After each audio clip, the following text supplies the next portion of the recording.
L'importance du sommeil, la question du bien-être, les techniques de gestion des émotions, les ravages de l'alcool, des drogues, pour que les jeunes soient aussi bien dans leur tête que dans leur corps, un certain nombre d'associations, d'intervenants œuvrent tout au long de l'année au sein des établissements scolaires.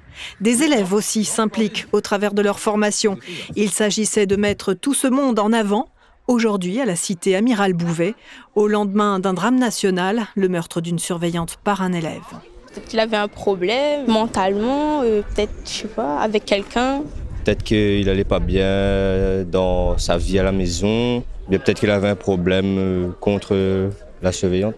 Peut-être qu'il ne voulait pas forcément qu'elle voyait le couteau. Peut-être que c'était pour quelqu'un d'autre. Et du coup, sans réfléchir, il a dû passer à l'acte. La violence. Sinon, il a consommé quelque chose. C'est important en fait de sensibiliser les jeunes parce que ce sont les premiers acteurs et ils sont à même, après ces journées de sensibilisation, à repérer chez leurs camarades des signes de santé mentale défaillante. L'idée pour eux, c'est de s'essayer sur des jeux, sur des questions qui vont les amener à réfléchir sur leur bien-être ou sur l'addictologie.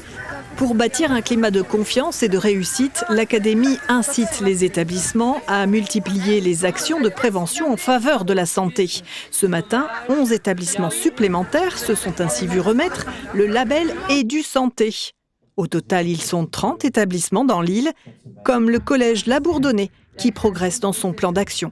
Pour qu'un enfant soit équilibré, en tout cas à l'école, il faut un accueil qui soit bienveillant, une attention particulière aux besoins particuliers de l'élève, et puis une attention et un cadre sécurisant et bienveillant, et bien évidemment donner aussi de l'ouverture culturelle, de l'aide au travail. Nous avons mis en place un plan pour la santé mentale avec un certain nombre de formations, à la fois pour les personnels d'encadrement, les enseignants qui peuvent devenir aussi secouristes en santé mentale. Ce sont des personnes qui peuvent accueillir la parole et surtout orienter derrière vers des professionnels que nous savons aguerris sur ces questions-là. Nous avons une pensée toute particulière aujourd'hui. Demain, tous les établissements respecteront 1 minute de silence en hommage à la surveillante poignardée. On signe